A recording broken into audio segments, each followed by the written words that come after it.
Okay. I'm going to call the meeting to order. If we can stand for the Pledge of Allegiance. I pledge allegiance to the flag of the United States of America and to the republic for which it stands, one nation, under God, indivisible, with liberty and justice for all.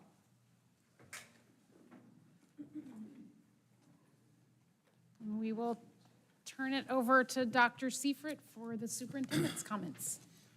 Thank you, Madam President. Welcome to tonight's Board of Education meeting. We are glad you're with us. We got a nice group with us in person, and hopefully we have several thousand people watching at home. I'm sure we do. Do you think we do, Donna? Okay. We're glad you're with us. We have a great meeting planned for you. You know, this is off script, but I woke up this morning and I thought, if you think back to a year ago, and we woke up on this day, and of course it was the 10th last year, not on the 8th, but we had quite an experience here at district office that day before the board meeting started. And we had our sweet Lori Hancock, who was executive secretary here in this building, have a massive heart attack on our second floor. And Kelly Pellin administered the AED machine. I was able to, with Dr. Lewis and other people, tend to Lori, and her life was saved that day. And you can clap for that. And we're very thankful and blessed that she's alive and well, and she is retired. So she is not watching a meeting. She is not here, and she's probably enjoying her. So Lori, if you can hear us or you can see us, I was thinking about you all day today. So, all right, we are in August, and that means that the start of the 24-25 school year is here. I want to thank all of our staff for all their hard work and dedication to get us ready. It takes a great effort team from a ton of people, but I'm telling you, custodians, maintenance, you name it, they are working their tail off to make sure the school's ready to go. It takes just a great effort from all of us to get a school district in top shape to start a school, and we are ready to go. I want to thank our staff, and I know our teaching staff and our support staff are ready to go. We welcome everybody officially back on Monday with our staff, and then before you know it, our kids will be back on the 20th. The annual Family Festival will be held on August 15th from 4 to 6. Hopefully to see you there at St. Charles High School. We have vendors inside the gym, hot dogs, inflatables, games outside. Compass Health will be there to do immunizations. You name it, we'll have it there to kick off our school year. Kelly Penland does a great job of setting all that up. Thank you, Kelly. We hope to see you there. The district once again has partnered with We Love St. Charles to provide our SCSD families with school supplies. The store called Supplies for Five ran last week. I had a chance to get over there, and it's pretty cool to see. We welcomed in over 400 students, and they got a backpack, and they were able to come in and basically shop for supplies, and our specific supply lists from each school were there, so they got exactly what they needed for school. It was pretty cool to see. So thank you to We Love St. Charles and our partnership there, and just awesome stuff. As you are probably aware, especially if you're a Hard Middle School parent, we have some major construction going on, don't we, Mr. Shields? We're finishing up some things. Lincoln's kitchen addition looks great. Knowles had their kindergarten roundup or kindergarten assembly today in their new gym. That was awesome. What else we got? And then, of course, Hardin's got lots of projects going on this year.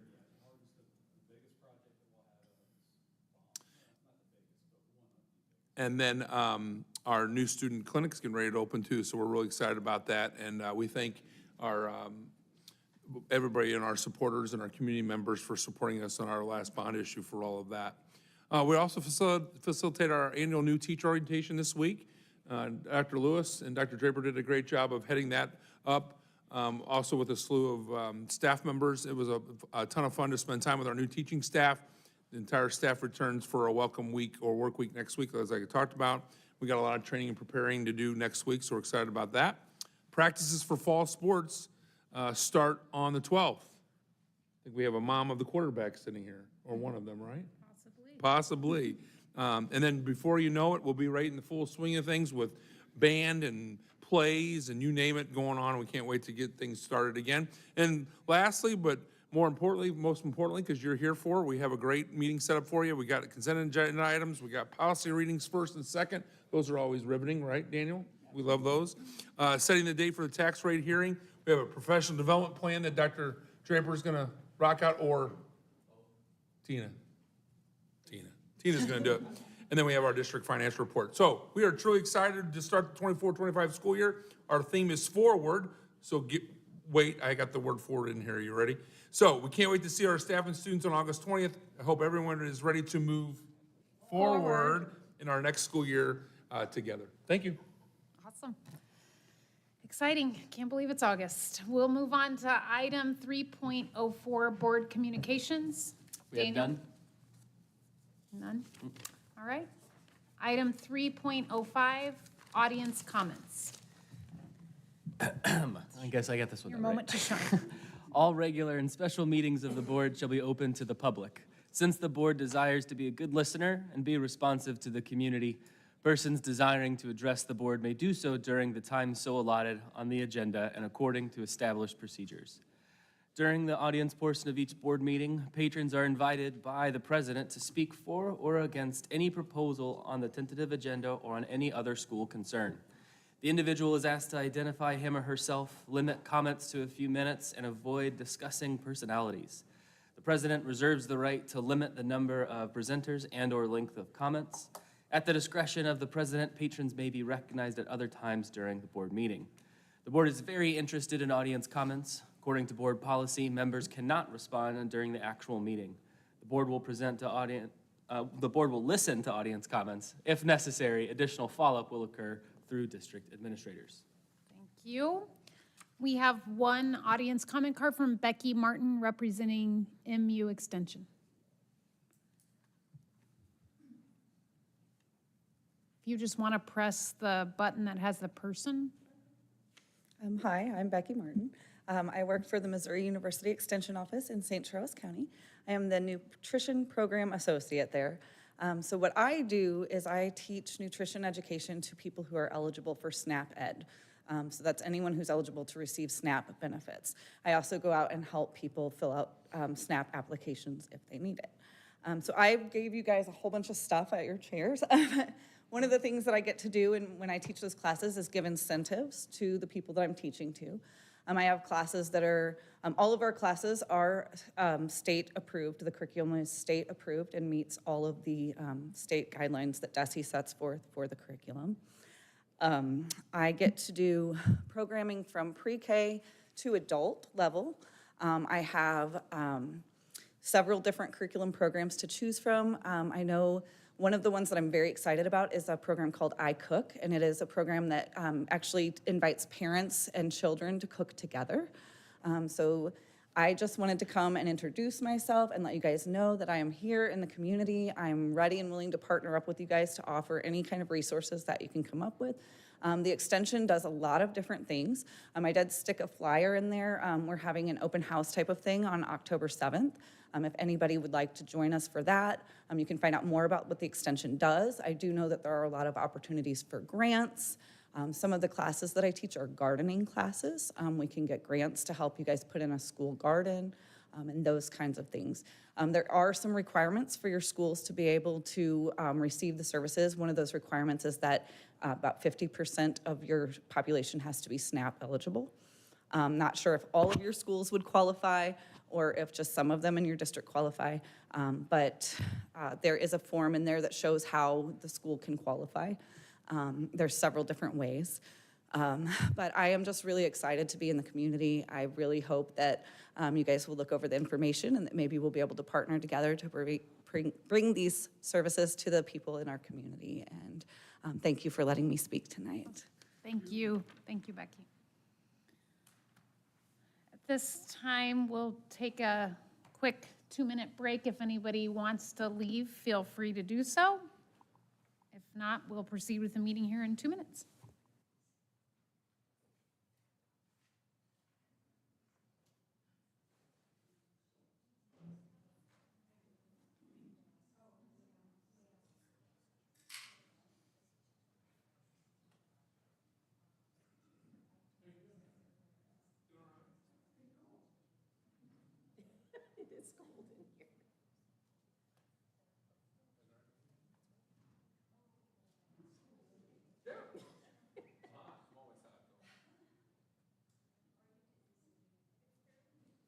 Football start Monday? Ready to roll? How we gonna make? Pretty good machine. You a new coach over there? Coach Roach from New Shin. He came from your shed. Tell me what position. As a lineman, I have to be able to play all the Yeah, yeah. but more than likely I'll play right guard. Good for you. You use your SCSD. You don't play high school yet.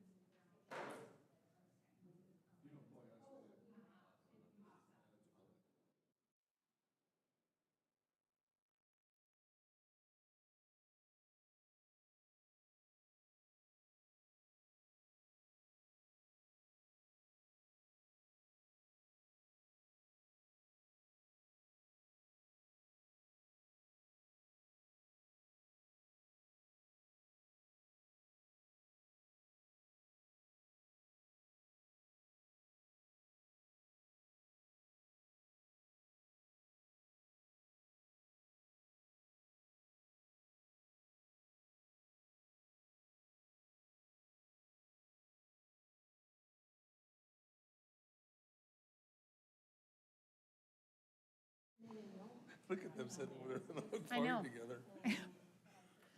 We're going to continue on with item 3.06. Is there a motion to amend or adopt the agenda as presented? I move we adopt the agenda as presented. All in favor? Aye. Opposed? Motion carries. For efficiency, the school board utilizes a consent agenda. Items placed on the consent agenda are routine in nature or among the many decisions that the board has already determined are in the domain of the administration. Is there a motion to approve the consent agenda as presented? I make a motion that we approve the consent agenda as presented. Is there a second? I second. All in favor? Aye. Opposed? Motion carries. Item 6.01, policy changes in the second reading. Any discussion or information from anybody? I think the only one I had from last time a little bit as a carryover is one thing kind of for, I guess, help in context, especially with us having so many of these this time around. And when we get recommendations for policy, it's coming from MSBA with like the tie-in to have stuff done correctly to meet the intent of the laws that they're tying into, right? So like I know in a couple of them, or like last month, there were some questions of stuff that was in there or what should or shouldn't be, or if it linking right up. And there were some that I, as not a lawyer, don't know exactly the tie-in to some of the examples that were out there. So somewhat for me on this, I think I'm kind of trusting that we're working with the right focals and are working with them. And if I wanted to take something off, I don't know what I would do or change because I'm not. So that's kind of it, I think, for just some context, I think, of how they come in and how we look at them. Well, and specifically to that, there were some questions or thoughts on the USDA language. And so we did follow up with our legal team because we do have a lawyer that we can work with. And basically the clarification would be that I think we were just talking about what is included in terms of that discrimination piece. And really what she has told us, and I think you guys saw the response, was anything that we deem discriminatory can be brought up and dealt with. The wording doesn't really hold this. It's not limited to. Limited to. So I just want to make sure you all know we did follow up with that, so.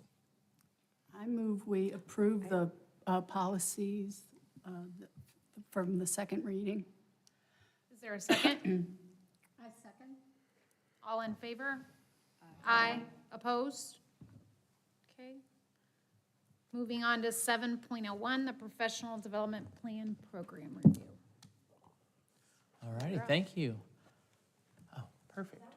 Yeah, that was fast. Well, good evening, everyone. Oh, yeah, you can put that up. Thank you. We are excited to present our professional development plan and evaluation for you. Historically, this gets presented to you in October. And one of the things that we wanted to do was move it up to before we really start the professional development. In October, by that time, some of our professional development has already taken place. And so we thought that it would be more appropriate to move this up earlier in the year. So that's why you have it in August, and we will continue to present it in July, August for you. So if we could go to the next slide. So just a quick overview of our purpose. What is the purpose for professional development? Essentially, professional development provides opportunities for teachers to grow, increase their knowledge, and sharpen their skills in an effort to increase student achievement. That's what professional development is. Several years ago, the state of Missouri passed some legislation that required districts to have a district professional development committee and also have a professional development plan that gets presented to the board annually. So if we could go to the next page. Oh, it does work. Okay, I have it here. Oh, you have it. Okay, have it. perfect. So the mission. So as a DPDC, we have a mission, and essentially the mission of the St. Charles School District Professional Development Committee is to provide our teachers with professional learning opportunities that give them those instructional strategies and classroom practices that will ensure that our students are learning. And from that mission, we developed 5 program goals. The first one being an emphasis on PLCs. We will guide and support each building's effort to have those collaborative professional learning communities. Of course, increase student achievement. That is always really one of our number 1 priorities, is to increase student achievement and increase student growth. Number 3 is just being data-driven. We will always make sure that our instructional decisions and programming are grounded in research and data. New teacher induction, as Dr. Seifert talked about, we are just coming off of our new teacher orientation. And so one of our goals is that we will provide effective new teacher induction program to ensure that they are trained to become a SCSD teacher and grounded in our district's mission and vision and values. And then lastly, that everything that we do, all of the professional development that we offer is always aligned to the goals that are outlined in our CSIP. Speaking of CSIP, as you know, this is our final year in our CSIP. We are rewriting one for the upcoming year. But if you were to look at our current CSIP, you will see professional development embedded within section number 1, goal number 1, which is student performance. You'll see that the district will provide readily available ongoing job-embedded professional development to ensure research-based instructional practices are used to support and extend the curriculum. We also ensure that we have systematic RTI practices and that our teachers are trained in RTI. They're trained in trauma-informed SEL in order to meet all of the needs of our students. So with that, I'm actually going to turn it over to Tina. Tina's going to talk about the professional development that has taken place over the past couple of years, and then talk about what's our plan for this upcoming year. Hello, how are you all? Typically, we have brought the PDE, the Professional Development Evaluation, every 2 years, and the PDP, the plan, every year. We are going to now bring you both at the same time every year so that we're just going to reflect back on the previous year each year.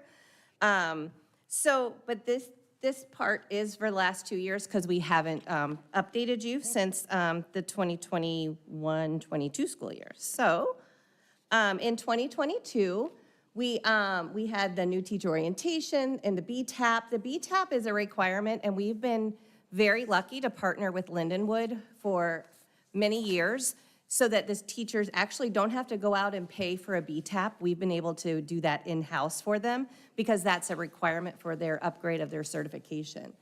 And so you can see kind of for 2022-23 and then 23-24, the overview of what we offered for teachers.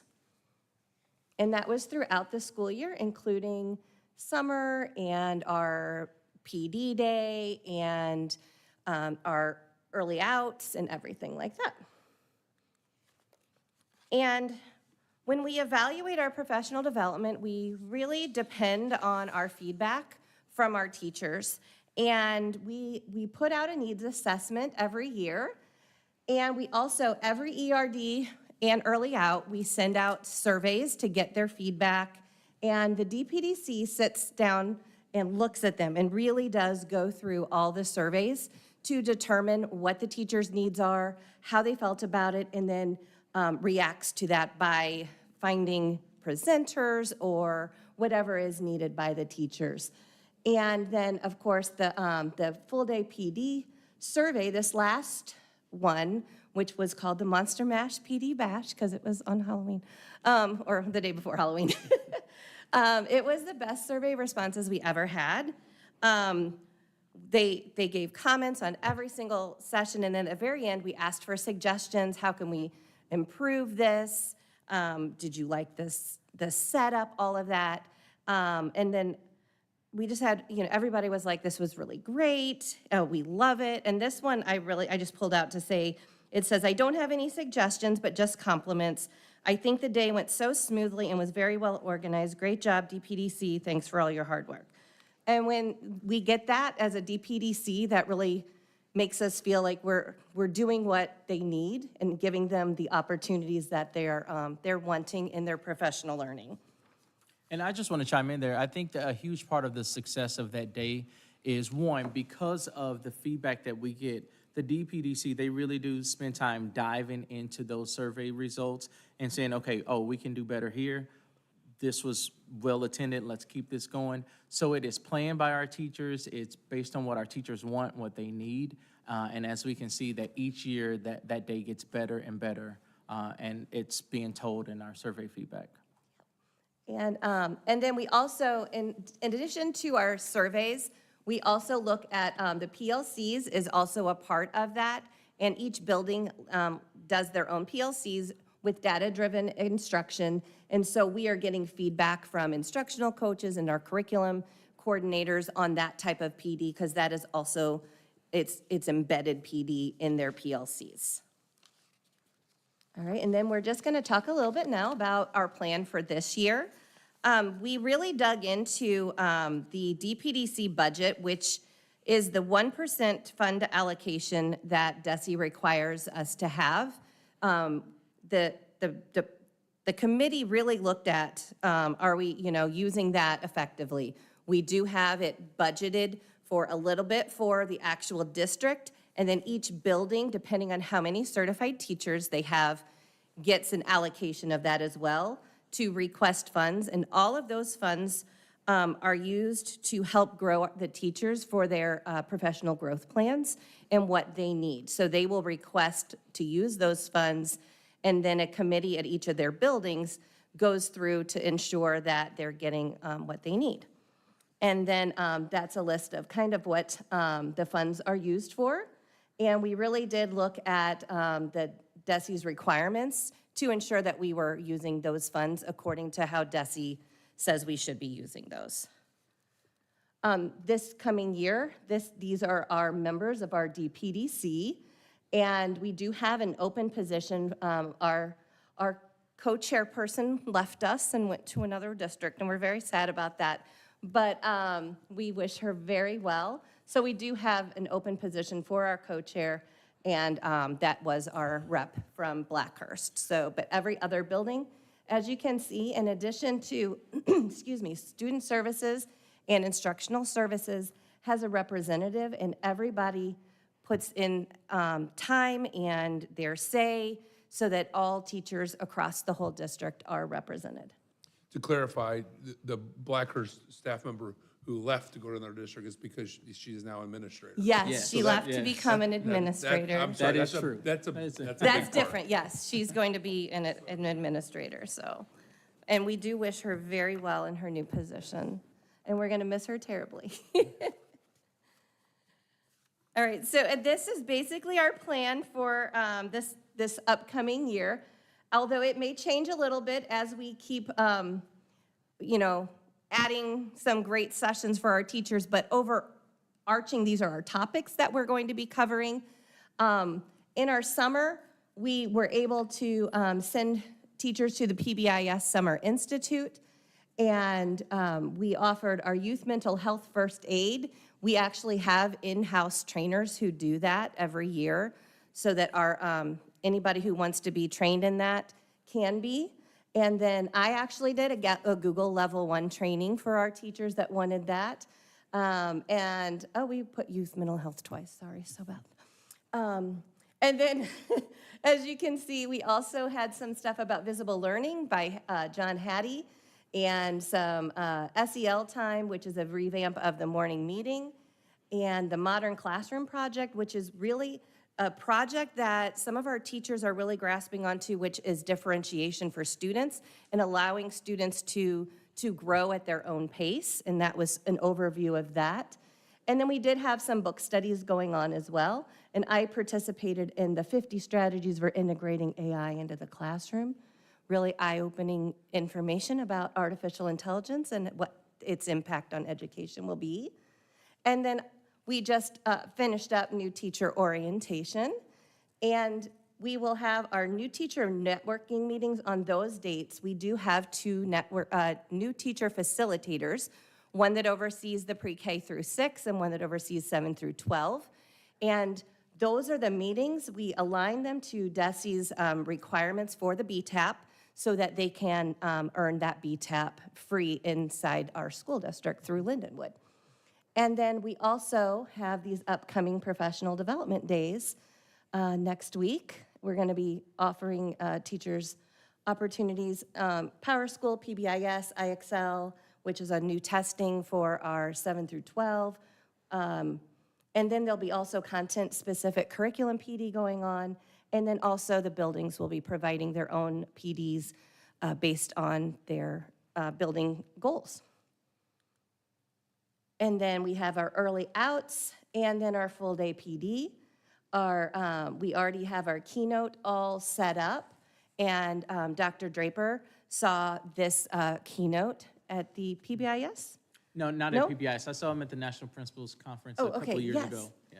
So we're excited to see that, and then we have I have someone coming in for creativity and copyright for our librarians and our ELA teachers, and we've got some new social studies implementation, math best practices, and as you can see, we're trying to meet up with all of their needs based on that needs assessment.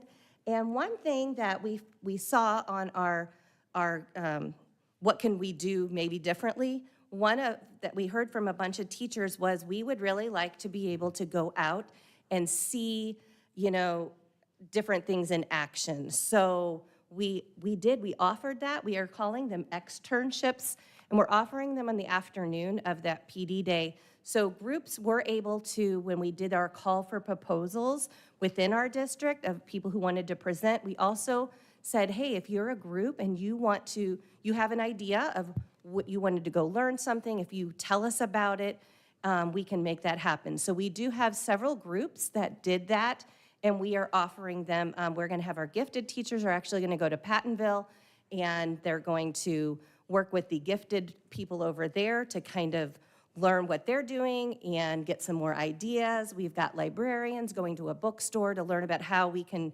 integrate, it's in St. Charles City on Main Street, so they're gonna be working together with how you can bring books and how that they can help us in our libraries, and there's a couple more that's gonna be going on as well. So that was a new thing this year that we were real excited about, and hopefully we can continue that. And then that's it. Sorry, I was talking too much. And we hope that that explains everything about PD, but if there are any questions, please feel free to ask. Any questions, comments? Lots. Okay, Lots. well, thank you very Good job. much. Thank you, Tina. Thanks, Tina. Is there a motion to approve the professional development plan program review as presented? I move to approve the professional development plan program review as presented. I second. All in favor? Aye. Opposed? Motion carries. Item 8.01 under new business is setting a date for tax rate hearing September 12th at 5:15. Anything else we need to know? No? Is there a motion to approve the tax rate hearing on September 12th? I move to approve the, the tax rate hearing on the 12th. Is there a second? I second. All those in favor? Aye. Opposed? Motion carries. Item 8.02 is policy changes. This is our first reading, so no motion needed, but just for any discussion or comments on these? I just had one on the DFI too. I think that first sentence is like the drafted pro forma name still, because it says district common name. Yeah. Yeah.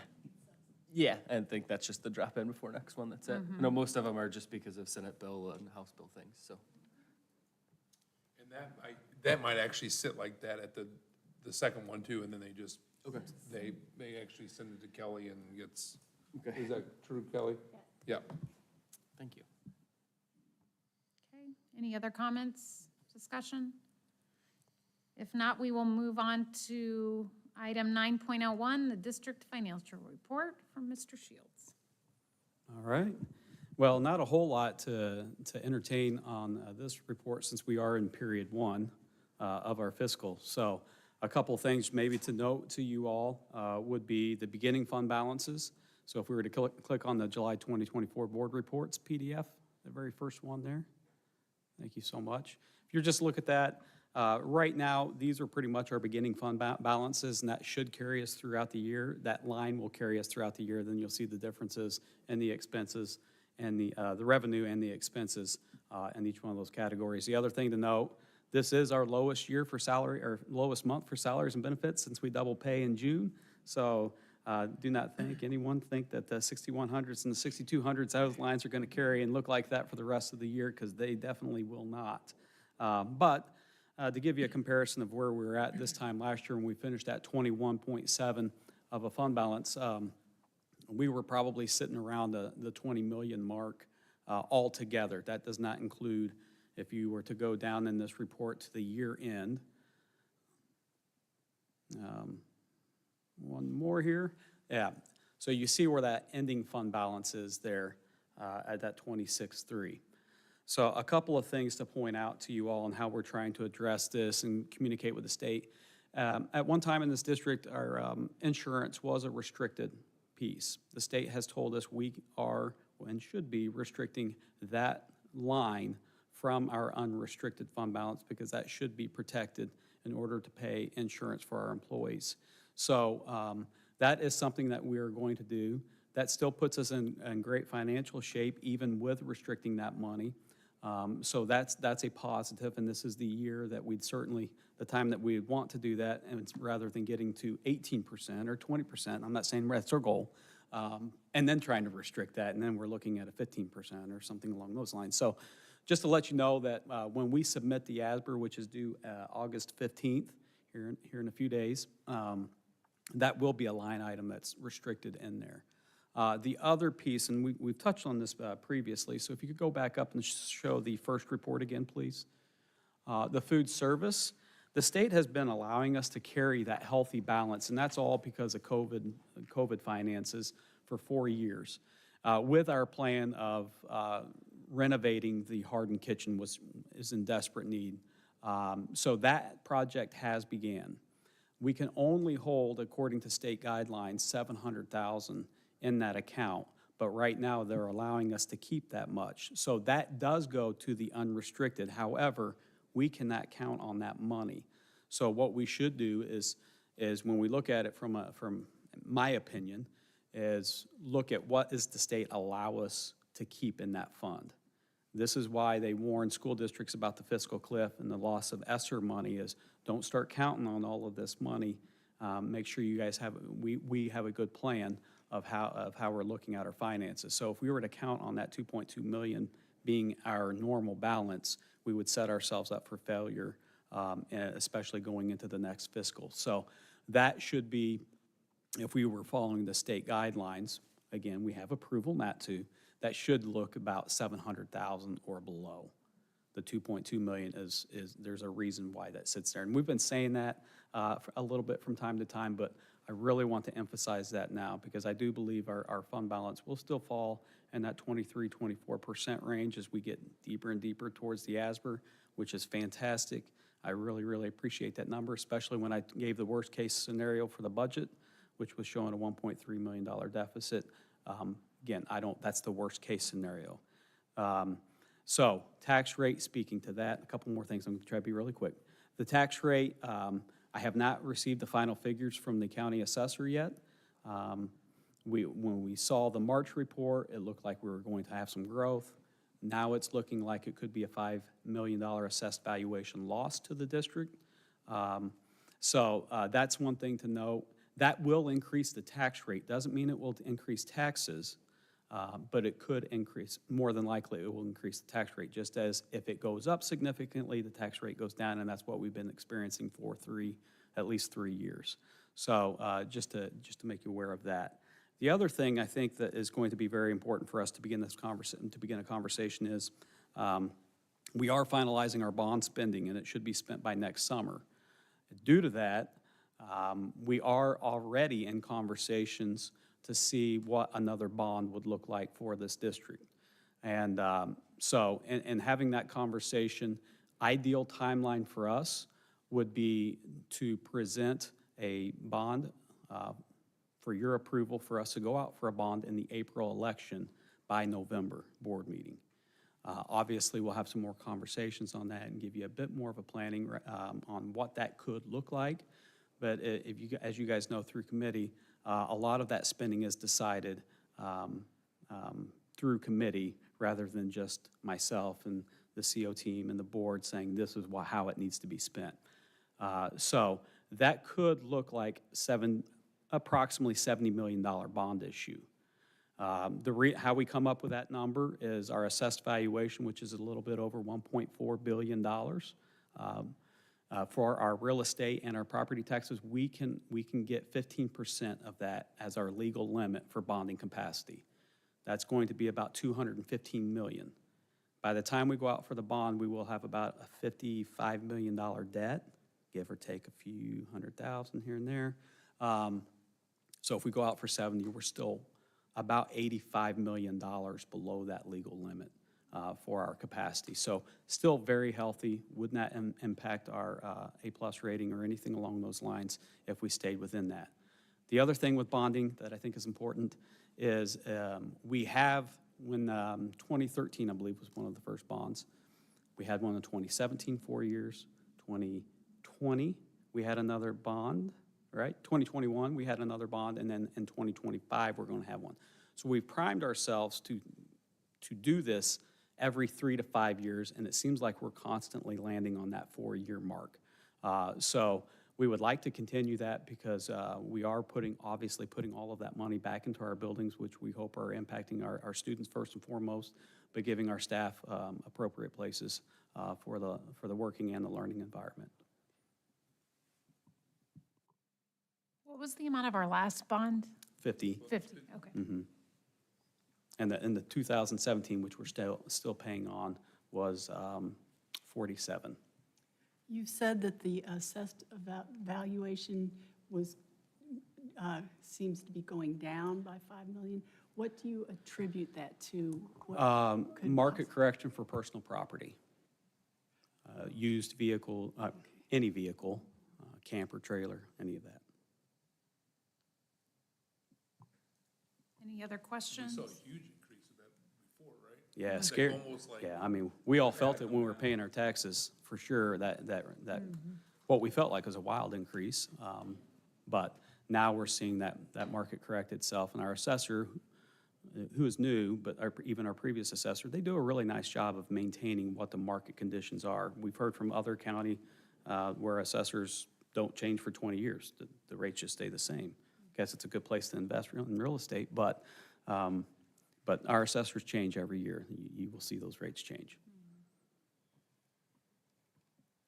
Is there a motion to approve the district financial report as presented? I move to approve the financial report as presented. I second. All in favor? Opposed?